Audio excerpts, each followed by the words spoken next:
All right, it's Wednesday night, 10:30-ish. It is time for TFM Live, the official podcast of the FullMountMMA.com.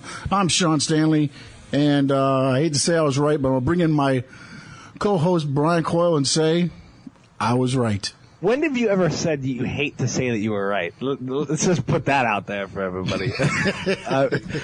Again, stunning. It's a good call. I mean, Joe Rogan kind of put it in perspective, like an absolute shocker at UFC 199, which was one of the best cards that the UFC has put on for a while. Yes. And man, there's so much news to get through. There's so much stuff to talk about.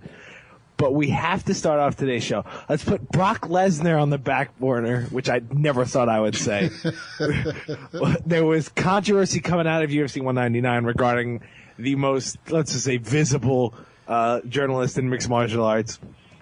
But man, UFC 199, Michael Bisping is the middleweight champion of the world. Yep, and I think that championship jinx got to Rockhold. He did not look like the Rockhold that fought Weidman. He looked way too relaxed. He just looked like he was going through the motions. We talked about it last week on TFM Live. Of course, if you've never listened to us before, you're listening to us live on Sports Overtime right now, or you're listening on iTunes or on YouTube at thefullmountainmma.com. We all kind of put it in perspective. Rockhold should win this. He's more technical. He's more skilled. He can do all these things. He's got the look of somebody who can be a champion for a long time. But then the only problem was he's kind of got that arrogant, pompous, jerk attitude, which you want to have confidence about yourself. But he seemed to be overlooking Bisping, and Bisping, who's worked so hard to get here, who, of course, is a loudmouth, who, was Conor McGregor before Conor McGregor was Conor McGregor. Yep. He's been in this sport in the UFC for 10 years. His first ever title shot on 2 weeks' notice, and we said he's not going to have the legs, even though his cardio is great, to go 5 rounds with a supreme athlete like Rockhold, despite his MCL tear. Yeah, we were right there. We were right on that. Yeah, we were right on that, and we said he needs to be able to catch him. And Bisping, who has never been known for the greatest knockout power in the world, man, he tagged him beautifully. And that was it. Yep. No, he totally put him up against the cage and put him down, man. I mean, it was like he went out for a good little couple seconds there, and I was like, when he landed that first punch and I saw Rockhold kind of stumble back, I was like, no way, this is really going to happen. I might have said, yeah, I think Bisping's going to win. I don't think I really thought he was going to win. But, man, when he caught him, I was like, oh, he rocked him. And then he put him against the cage, and I was like, oh, no, this is over.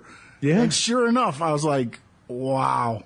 Michael Bisping's own kid picked against him in the fight. Let's just put it on blast as it should.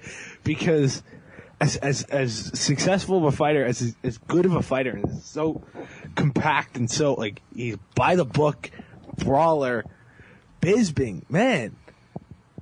I still can't believe that happened. And I wrote a whole article for the FullMountainMMA.com that you can check online. Basically, what's next for the UFC 199 winners. And I didn't think I'd be writing about Bisping being this guy. Doesn't that kind of put a little bit of a shake-up, too? Yeah. I mean, it's just like, whoa, okay, now what now? Now where? Chris Weidman has to be shooting himself in the foot right now. Literally. Man, he's got to, that was a supreme opportunity where Rockhold just, I don't want to take anything away from Bisping, but that was not the Luke Rockhold that we've seen. And he just came in, his hubris was his downfall.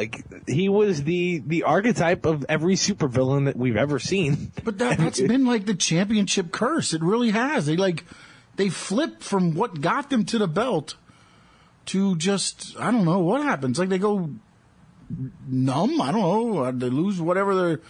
What happens? I don't understand. I don't get it. Rockhold always looked tentative. He didn't look like the guy that we we don't know how bad that MCL tear was. Again. No, yeah. I agree with that, but still, even when it just looked like he was really going through the motions when he was throwing the punches. Mm-hmm. They weren't even looking like he's like, if I land, I land. It almost looked like he kind of said at the thing. He's like, yeah, I think maybe I came in and took him a little too lightly. I thought I had the victory because I beat him before. I mean, just the way he was going at it, it was just like, yeah, it's another day in the office. Let me get through these 25 minutes. I walk out with my belt. Here I go. Whoa, wait a minute. This guy's punching back. And I want to mention, there's no excuse for Rockhold here, because that MCL tear news that everyone blew up about, he said it on Instagram like a month and a half before the fight supposedly against Weidman. So that's been a known quantity. Mm-hmm. So Rockhold, for all intents and purposes here, was a guy who could fight in a championship fight. And he went out there and it was tentative and he was tight, he was hesitant, and it was just the bad body language doctor was out. And Bisping had a plan, he stuck to it. There's great audio I saw on YouTube today of Michael Bisping's corner, and they basically were just saying, like, there was like, it was, remember how Edmund Tarverdyan said, "Oh, you're doing great, champ, you're doing beautiful," as Ronda Rousey was getting knocked the hell out? Mm-hmm. They were saying pretty much the same thing, but Bisping, was actually doing good things. Wow, that's something new. That's a new concept. I know, it's absolutely incredible. He was in his zone. He didn't overextend himself too much. He went for these little power punches and tried to throw into a combo, and then he nailed one of those power punches. And the greatest thing was, Bisping looked shocked that he tagged him. There was like a 1 second hesitancy after he hit him the first time. Like, oh my God, I got him.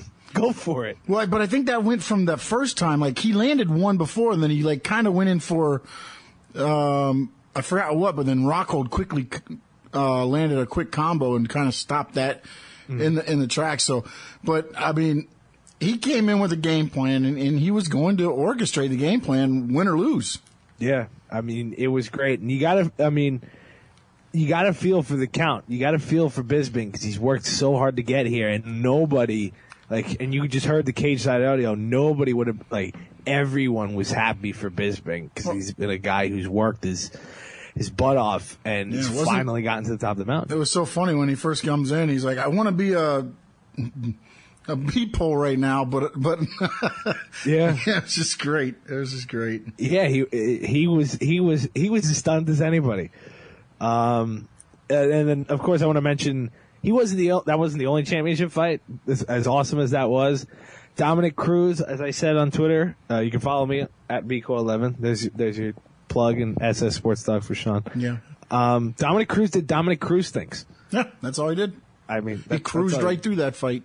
Oh, I see what you did there. It was good. You like it, don't you? It was good. As I mentioned in my article, the ghost of Uriah Faber is pretty much done. Oh, my God. Man, Faber, he can have some fun fights. With he needs to have the fun fights. He disappears in title fights, all right? That's all there is to it. It's bad in title fights in the UFC. It's like he couldn't do anything. So Cruz goes out there and just does what he does. And it's really intriguing to see a guy like Cruz, because he's not this overwhelming specimen. He's not this supreme athlete who you look at him and go, wow, this guy. Let me ask you something. If you saw him in a club or a bar or something, would you think I'd fight that guy? It's the old beer goggles. Oh, I could take that guy. It's all right. Dominick Cruz does not look like the bantamweight champion of the world. No, but as soon as you go to touch him, he's going to turn you into a pretzel. Exactly. Cruz is so lightning quick, and it did exactly what when I broke down the fight for the site. He did exactly what I predicted. Oh, did he frustrate him so much? I mean, I thought he was going to throw a tantrum in the fourth round. Literally. It was like watching a little kid trying to Yeah, at one point, I swear he stomped and threw his hands down at one point. I was like, really? Is that what he just did? Yeah, I mean, that's the whole game. And I mean, look at Cruz. Bantamweight is a shark-infested waters right now, dude. I mean, Faber, all of a sudden, Faber gets a title shot, and you're like, well, I mean, is bantamweight that weak? No, all of a sudden, it's really tough. Dillashaw and Javier Sunsao fighting at UFC 200. Cody Garbrandt is undefeated after knocking out Thomas Almeida brutally, by the way. Brian Caraway beat Aljamain Sterling in a fight that I was pretty shocked that Sterling lost. How about the plug that old Faber threw for Dillashaw? No, for Garbrandt. Oh, Cody Garbrandt. Oh, yeah. Garbrandt. I'm sorry. I think Garbrandt. Yeah. Yeah, I mean, he punches pretty hard, but not as good as my boy Garbrandt. Yeah. So, I mean, yeah, that Team Alpha Male Loves extends to Cody Garbrandt, not to DJ Dillashaw anymore, which if Dillashaw loses to Rafael Sunsao, I see the bright lights of Faber Dillashaw in a UFC fight night from somewhere. Because that's too easy of a fight to make. Brian Caraway thinks he deserves a title shot. I don't think he's there yet. I think Caraway Garbrandt would be great for a next fight. I think Cruz's next opponent at bantamweight is the winner of Dillashaw and Rafael Sunsao. Can I send out a plea real quick? Sure. I mean, I think you're going to say what I want to be the thing, but go ahead. Oh, no. Well, Dana White, please listen to Holloway and just give him a pay-per-view or something, a fight night or something in Hawaii, please. I'm just tired of hearing about it. I really am. Every pay-per-view that he's on, it's, hey, Hawaii, UFC Hawaii. Just give him something in Hawaii, please. If BJ Penn doesn't get suspended again for PEDs, maybe you can book that. Something. Just give that guy a fight. He's earned it. Give him something. I mean, and Holloway we'll get to in just a second. 9 straight wins. Like, that's insane. John Lineker, John Dodson are also at 135, by the way. Yeah. So those guys want to stake a claim for it. I want him to fight Mighty Mouse. That probably won't happen for a little while. Mighty Mouse is a little busy. Yeah, he's got Wilson Heiss at 201, which probably he'll run circles around him, and then he'll fight the winner. I don't know how busy he is, but he's got some fights coming up. As you mentioned, Max Holloway beats Ricardo Lamas. Holloway, again, looking great. Man, if he had a bigger name, he'd be fighting for the title at featherweight. But this Conor McGregor guy is kind of busy with a pipe dream at 170 at the moment. Yeah. Aldo and Frankie Edgar are fighting for the interim belt at 200. There's a major name dropping down to 145. Dan Henderson.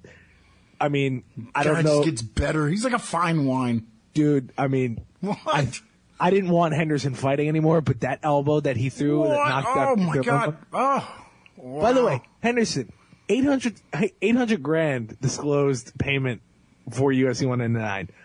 Good for him, man. Yeah, man. That's he said, this may be my way to go out, man. That's all. If that is your last fight and you decide that is how I want to go out, honestly, I'd probably take that fight as my out fight right now too. Yeah, I mean, that was the last on a very, very lucrative contract apparently for Hendo. And Dustin Poirier beats Bobby Green. I could see him. He looks much better on 55 than he did at 145. The Diamond, I think, could get Beneil Dariush, Michael Johnson. So this is UFC 199 was a really fun card. And it got upstaged a little bit. We'll talk about that later in the show. It got upstaged by 2 announcements. I mean, yeah. When you announce that freaking Brock Lesnar is back, which I have so many things to say about it, I'll hold on to them. And then you announce Conor McGregor's next fight. It's surprising they did it all in one shot, but man, I don't think they thought the main event was going to go down the way it did. I don't think so either. I think they thought it was going to be okay. Cruz is going to run circles around Faber. That happened, and then Rockhold was going to come out and take care of Bisping rather quickly. Yeah. But then you make those big announcements, so everybody leaves happy. Yeah. And everybody was going to leave happy regardless after what happened in that main event.